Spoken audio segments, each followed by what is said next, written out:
Mr. Jelly is the most nervous person you will ever meet.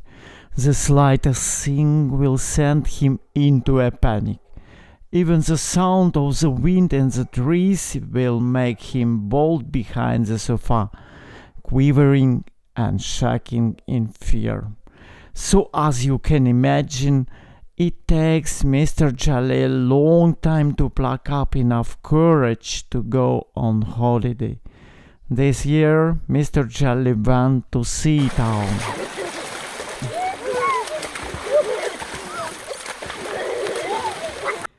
Mr. Jelly longed to join everyone playing in the sea, but he was too frightened. "Why don't you go for a swim?" suggested Mr. Lazy.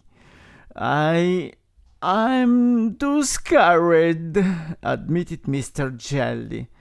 "There might be nasty seaweed, or a crab, or a shark." "Well, why don't you go out in my dinghy?" replied Mr. Lazy. I might drift out to sea and never be found again," said Mr. Jelly, trembling at the thought.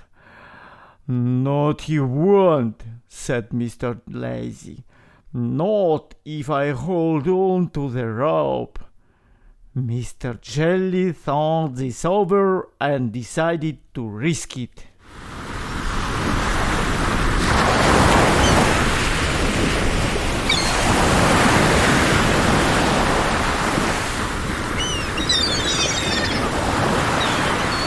After a while, Mr. Jelly began to enjoy himself in the dinghy, but when he looked back, he discovered that he was a very long way from the beach. Mr. Lazy had fallen asleep and the rope had slipped through his fingers. "Oh, help! Oh, help! A wave is going to turn over the boat, and I am going to be swallowed by a whale!" shrieked Mr. Jelly, but he was too far away for anyone to hear him. Before long, the land disappeared, and large, black storm clouds gathered on the horizon.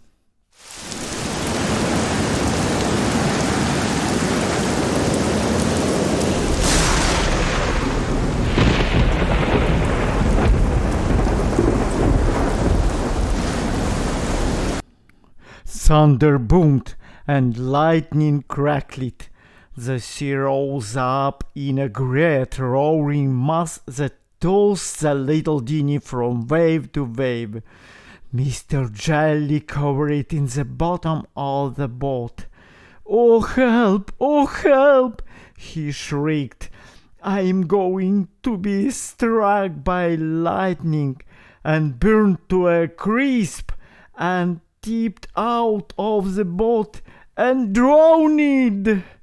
And then he fainted.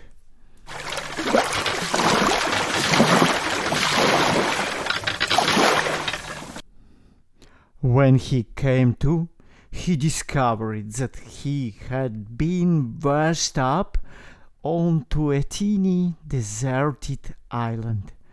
Mr. Jelly stared out at the vast expanse of sea. "Oh, help!" he said in a very small voice, and then he fainted again. Mr. Jelly was walking by the sound of digging. He peered through the bushes at the side of the beach. What he saw filled him with terror. Mach die Gewaltszene.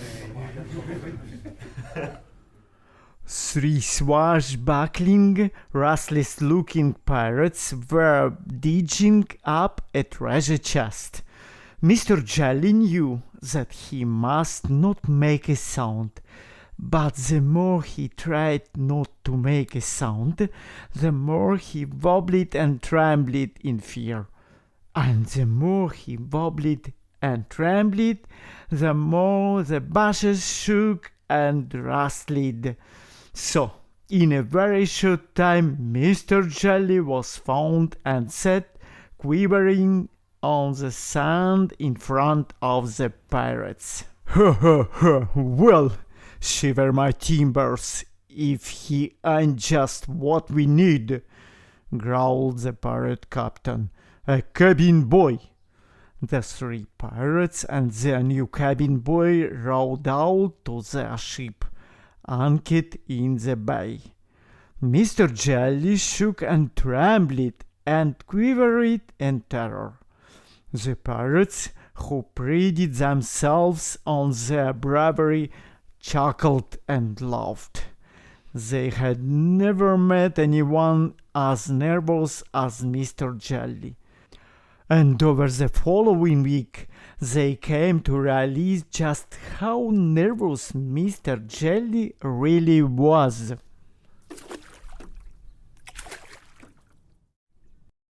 On the first day, the first mate ordered Mr. Jelly up into the rigging to set the sail.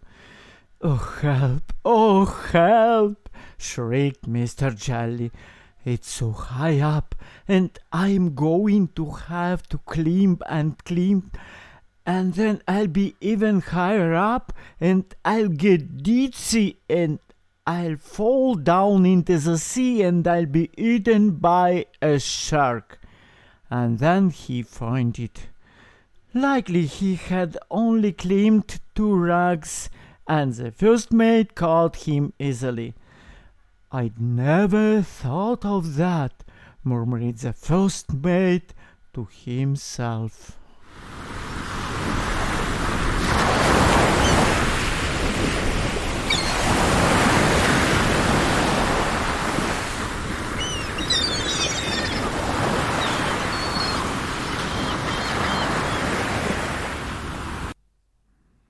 The next day, the quartermaster ordered Mr. Jelly to sharpen the cutlasses on the grinding stone. Oh help!" shrieked Mr. Jelly.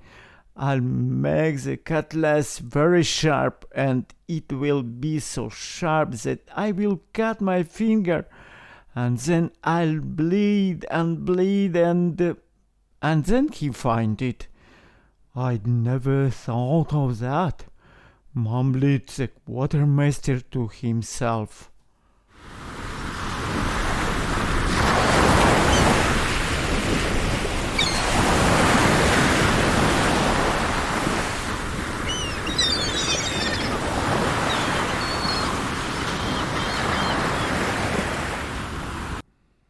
On the third day, the gunner ordered Mr. Jelly to practice firing the cannon.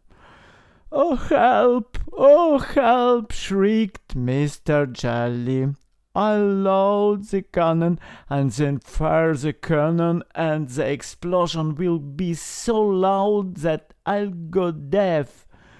And then I won't be able to hear anything, and then, well, you know what happened then. He fainted again." "I'd never thought of that," muttered the gunner himself.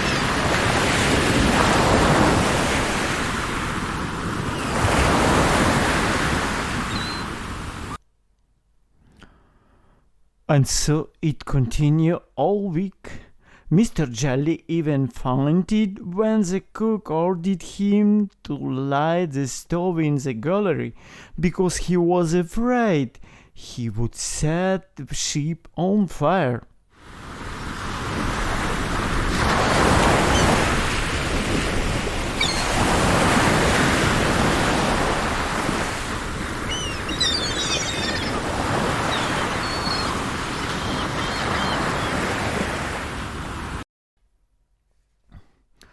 And a very strange thing happened during the week. Not only did the parrots discover how nervous Mr. Jelly was, but they also began to find out how nervous they were, too. The more Mr. Jelly shrieked and fainted and quivered and quacked at what terrible accidents might happen, the more the parrots found themselves worrying.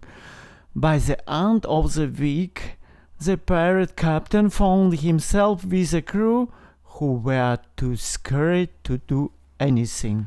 Even the ship's carpenter had donate tools because he was afraid he might get a splinter.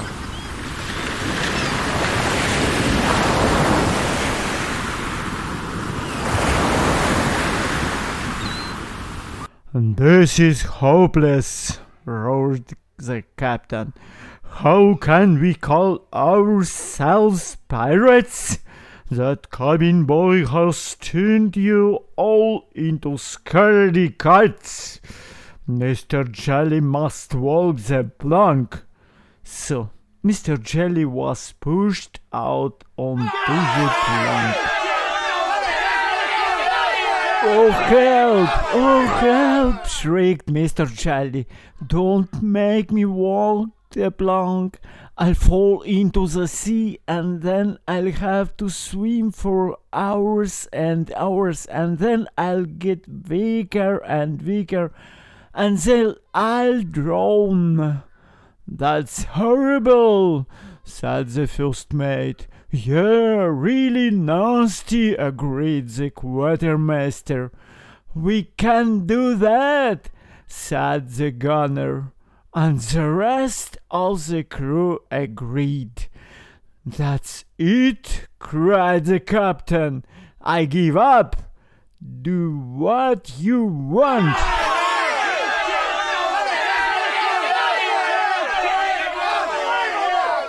And the crew did. They sailed very cautiously and very slowly to Sea Town, where they let Mr. Jelly off. Mr. Jelly found Mr. Lazy on the beach, fast asleep. Mr. Lazy yawned, stretched, and opened an eye.